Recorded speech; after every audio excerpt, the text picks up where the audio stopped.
AI Read to Me presents The Adventures of Sherlock Holmes by Arthur Conan Doyle. Now close your eyes and relax. Chapter 1: A Scandal in Bohemia. To Sherlock Holmes, she is always the woman. I have seldom heard him mention her under any other name. In his eyes, she eclipses and predominates the whole of her sex. It was not that he felt any emotion akin to love for Irene Adler. All emotions, and that one particularly, were abhorrent to his cold, precise, but admirably balanced mind. He was, I take it, the most perfect reasoning and observing machine that the world has seen. But as a lover, he would have placed himself in a false position. He never spoke of the softer passions, save with a jibe and a sneer. They were admirable things for the observer, excellent for drawing the veil from men's motives and actions. But for the trained reasoner to admit such intrusions into his own delicate and finely adjusted temperament was to introduce a distracting factor, which might throw a doubt upon all his mental results.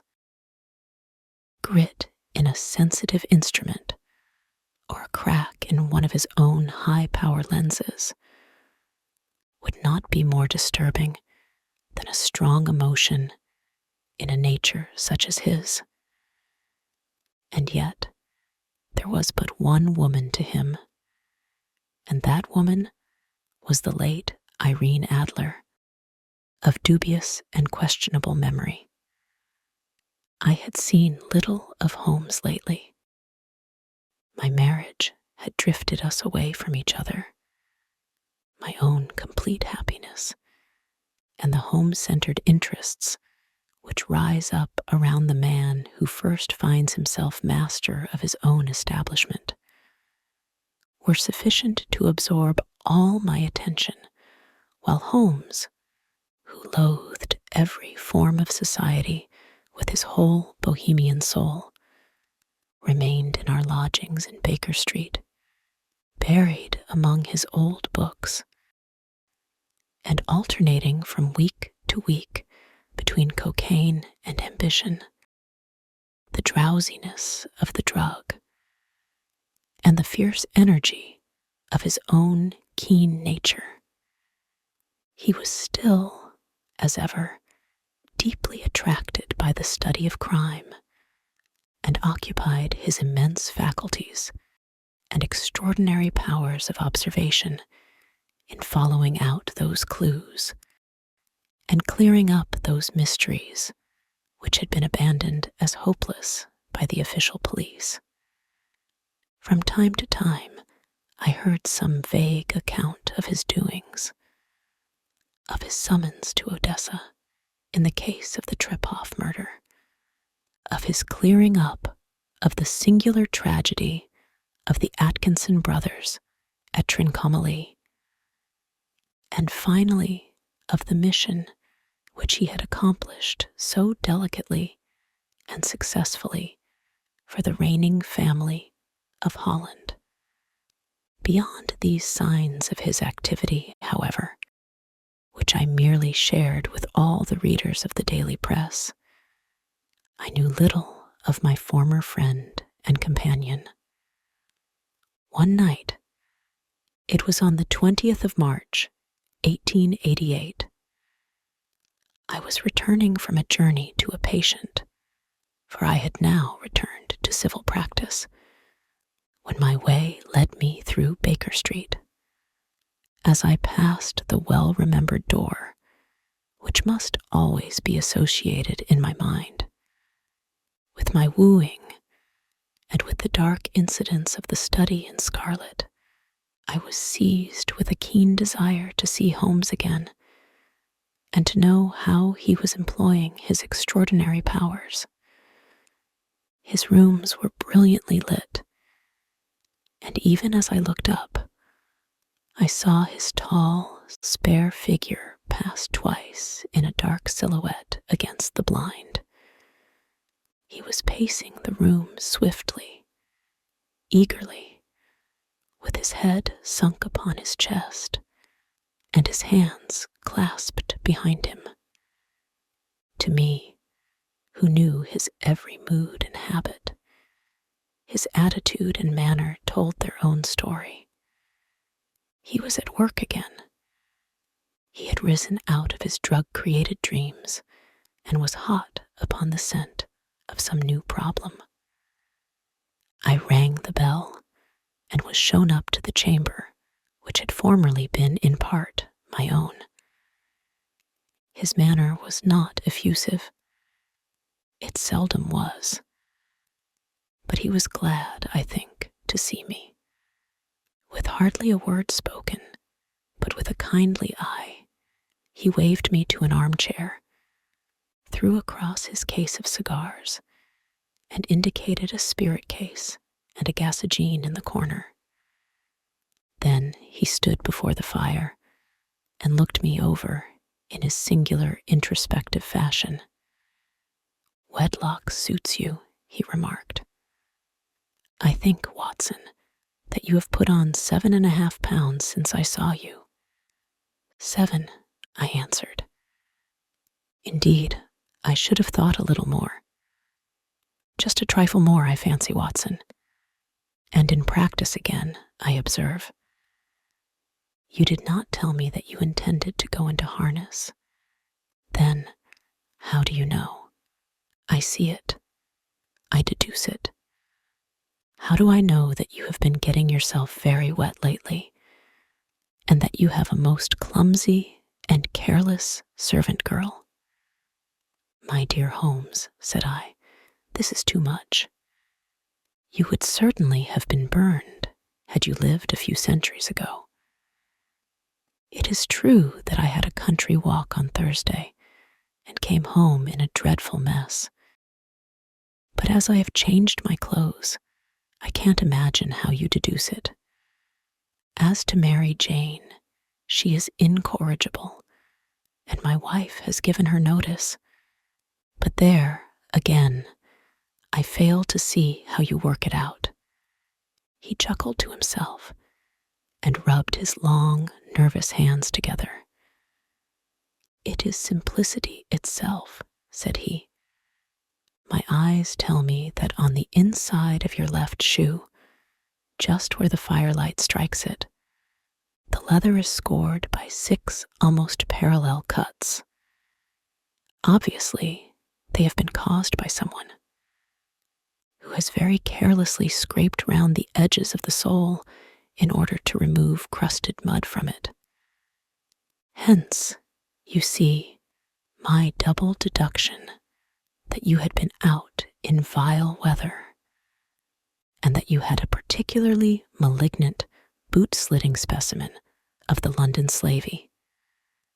As to your practice, if a gentleman walks into my rooms smelling of iodoform, with a black mark of nitrate of silver upon his right forefinger, and a bulge on the right side of his top hat to show where he has secreted his stethoscope, I must be dull, indeed, if I do not pronounce him to be an active member of the medical profession. I could not help laughing at the ease with which he explained his process of deduction. "When I hear you give your reasons," I remarked, "the thing always appears to me to be so ridiculously simple that I could easily do it myself, though at each successive instance of your reasoning, I am baffled until you explain your process. And yet, I believe that my eyes are as good as yours." "Quite so," he answered, lighting a cigarette and throwing himself down into an armchair. "You see, but you do not observe. The distinction is clear. For example, you have frequently seen the steps which lead up from the hall to this room. Frequently. How often? Well, some hundreds of times. Then how many are there? How many? I don't know. Quite so. You have not observed, and yet you have seen. That is just my point. Now, I know that there are 17 steps, because I have both seen and observed. By the way, since you are interested in these little problems, and since you are good enough to chronicle one or two of my trifling experiences, you may be interested in this. He threw over a sheet of thick, pink-tinted notepaper, which had been lying open upon the table. It came by the last post, said he. Read it aloud. The note was undated and without either signature or address. There will call upon you tonight at 7:45, it said. A gentleman who desires to consult you upon a matter of the very deepest moment. Your recent services to one of the royal houses of Europe have shown that you are one who may safely be trusted with matters which are of an importance which can hardly be exaggerated. This account of you we have from all quarters received. Be in your chamber then at that hour, and do not take it amiss if your visitor wear a mask. This is indeed a mystery, I remarked. What do you imagine that it means? I have no data yet. It is a capital mistake to theorize before one has data. Insensibly, one begins to twist facts to suit theories, instead of theories to suit facts. But the note itself, what do you deduce from it? I carefully examined the writing and the paper upon which it was written. The man who wrote it was presumably well-to-do, I remarked, endeavoring to imitate my companion's processes. Such paper could not be bought under half a crown a packet. It is peculiarly strong and stiff. Peculiar. That is the very word, said Holmes. It is not an English paper at all. Hold it up to the light. I did so, and saw a large E with a small g, a P, and a large G with a small t woven into the texture of the paper. What do you make of that? Asked Holmes. The name of the maker, no doubt. Or his monogram, rather. Not at all. The G with the small stands for Gesellschaft, which is the German for company.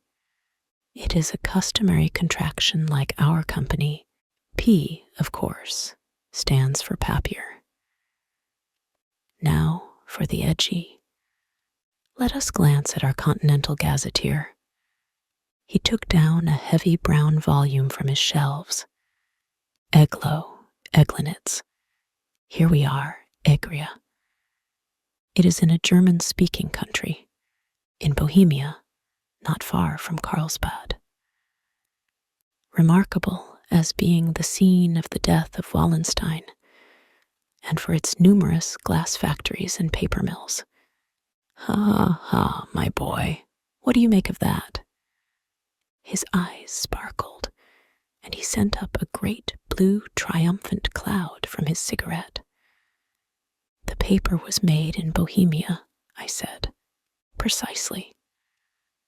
And the man who wrote the note is a German. Do you note the peculiar construction of the sentence? This account of you we have from all quarters received. A Frenchman or Russian could not have written that. It is the German who is so uncourteous to his verbs.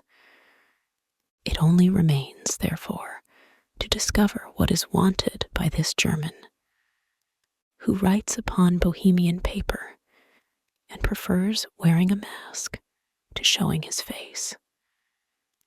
And here he comes, if I am not mistaken, to resolve all our doubts. As he spoke, there was the sharp sound of horses' hoofs and grating wheels against the curb, followed by a sharp pull at the bell. Holmes whistled. "A pair, by the sound," said he. "Yes," he continued, glancing out of the window. "A nice little brougham and a pair of beauties. 150 guineas apiece. There's money in this case, Watson, if there is nothing else.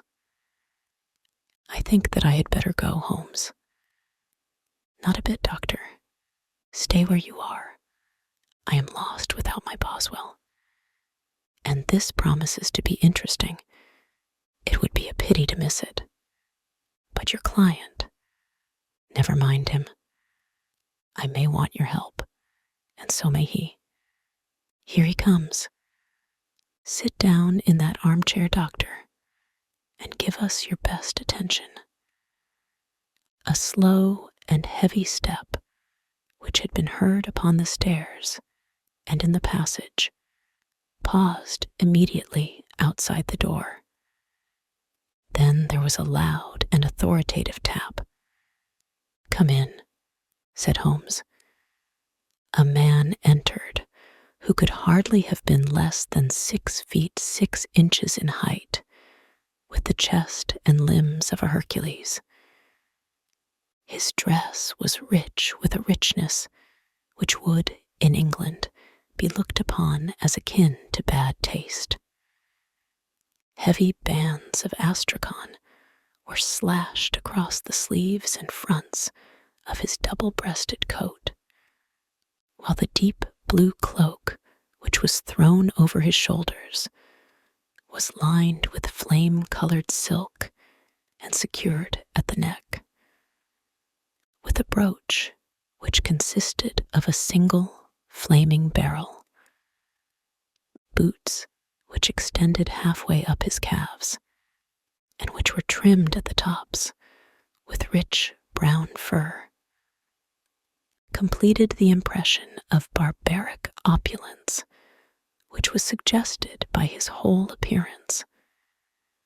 He carried a broad-brimmed hat in his hand, while he wore across the upper part of his face, extending down past the cheekbones, a black visored mask, which he had apparently adjusted that very moment, for his hand was still raised to it as he entered. From the lower part of the face, he appeared to be a man of strong character, with a thick, hanging lip, and a long, straight chin, suggestive of resolution, pushed to the length of obstinacy. "You had my note?" he asked, with a deep, harsh voice and a strongly marked German accent. "I told you that I would call." He looked from one to the other of us, as if uncertain which to address. "Pray take a seat," said Holmes. "This is my friend and colleague, Dr. Watson, who is occasionally good enough to help me in my cases. Whom have I the honor to address?" "You may address me as the Count von Kram, a Bohemian nobleman. I understand that this gentleman, your friend, is a man of honor and discretion, whom I may trust with a matter of the most extreme importance. If not, I should much prefer to communicate with you alone." I rose to go, but Holmes caught me by the wrist and pushed me back into my chair. "It is both, or none," said he. "You may say before this gentleman anything which you may say to me." The Count shrugged his broad shoulders. "Then I must begin," said he, "by binding you both to absolute secrecy for 2 years. At the end of that time, the matter will be of no importance. At present, it is not too much to say that it is of such weight it may have an influence upon European history." "I promise," said Holmes. "And I." "You will excuse this mask," continued our strange visitor. "The august person who employs me wishes his agent to be unknown to you. And I may confess at once that the title by which I have just called myself is not exactly my own." "I was aware of it," said Holmes dryly. "The circumstances are of great delicacy, and every precaution has to be taken to quench what might grow to be an immense scandal, and seriously compromise one of the reigning families of Europe. To speak plainly, the matter implicates the great house of Ormstein, hereditary kings of Bohemia." "I was also aware of that," murmured Holmes, settling himself down in his armchair and closing his eyes. Our visitor glanced with some apparent surprise at the languid, lounging figure of the man who had been no doubt depicted to him as the most incisive reasoner and most energetic agent in Europe. Holmes slowly reopened his eyes and looked impatiently at his gigantic client. "If your Majesty would condescend to state your case," he remarked, "I should be better able to advise you." The man sprang from his chair and paced up and down the room in uncontrollable agitation. Then, with a gesture of desperation, he tore the mask from his face and hurled it upon the ground. "You are right," he cried. "I am the king. Why should I attempt to conceal it?" "Why, indeed," murmured Holmes. "Your Majesty had not spoken before I was aware that I was addressing Wilhelm Gottsreich Sigismund von Ormstein, Grand Duke of Kassel-Felstein, and hereditary King of Bohemia." "But you can understand," said our strange visitor, sitting down once more and passing his hand over his high white forehead. "You can understand that I am not accustomed to doing such business in my own person. Yet the matter was so delicate that I could not confide it to an agent without putting myself in his power. I have come incognito from Prague for the purpose of consulting you." "Then pray consult," said Holmes, shutting his eyes once more. "The facts are briefly these. Some 5 years ago, during a lengthy visit to Warsaw, I made the acquaintance of the well-known adventuress, Irene Adler. The name is no doubt familiar to you. Kindly look her up in my index, Doctor," murmured Holmes, without opening his eyes. For many years he had adopted a system of docketing all paragraphs concerning men and things, so that it was difficult to name a subject or a person on which he could not at once furnish information. In this case, I found her biography sandwiched in between that of a Hebrew rabbi and that of a staff commander who had written a monograph upon the deep-sea fishes. "Let me see," said Holmes. Born in New Jersey in the year 1858. Contralto. La Scala. Prima donna, Imperial Opera of Warsaw. Yes, retired from operatic stage. Huh, living in London. Quite so. Your Majesty, as I understand, became entangled with this young person, wrote her some compromising letters, and is now desirous of getting those letters back. Precisely so. But how? Was there a secret marriage? None. No legal papers or certificates. None. Then I fail to follow your Majesty. If this young person should produce her letters for blackmailing or other purposes, how is she to prove their authenticity? There is the writing.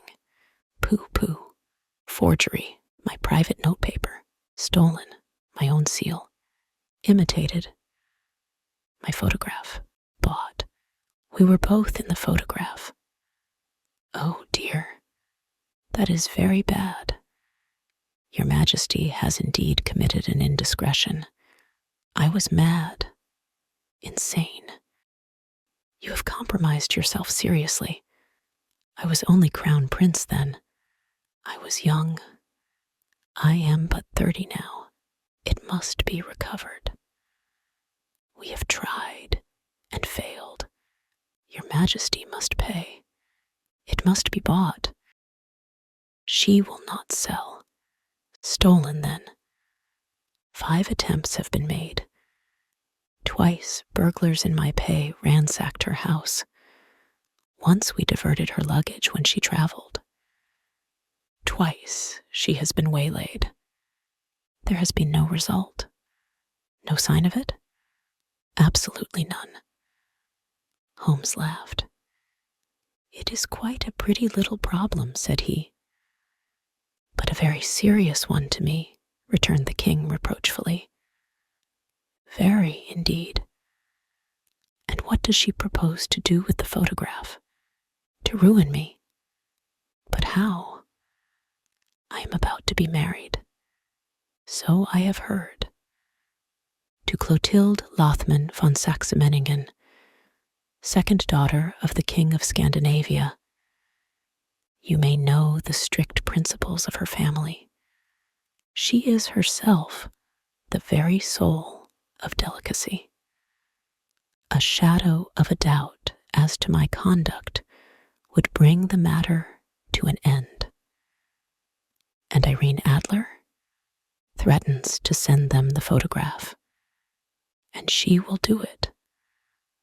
I know that she will do it. You do not know her, but she has a soul of steel. She has the face of the most beautiful of women and the mind of the most resolute of men. Rather than I should marry another woman, there are no lengths to which she would not go. None. You are sure that she has not sent it yet? I am sure. And why? Because she has said that she would send it on the day when the betrothal was publicly proclaimed. That will be next Monday. Oh, then we have 3 days yet, said Holmes with a yawn. That is very fortunate, as I have 1 or 2 matters of importance to look into just at present. Your Majesty will, of course, stay in London for the present? Certainly. You will find me at the Langham under the name of the Count von Cram. Then I shall drop you a line to let you know how we progress. Pray do so. I shall be all anxiety. Then, as to money, you have carte blanche. Absolutely. I tell you that I would give one of the provinces of my kingdom to have that photograph, and for present expenses. The king took a heavy chamois leather bag from under his cloak and laid it on the table.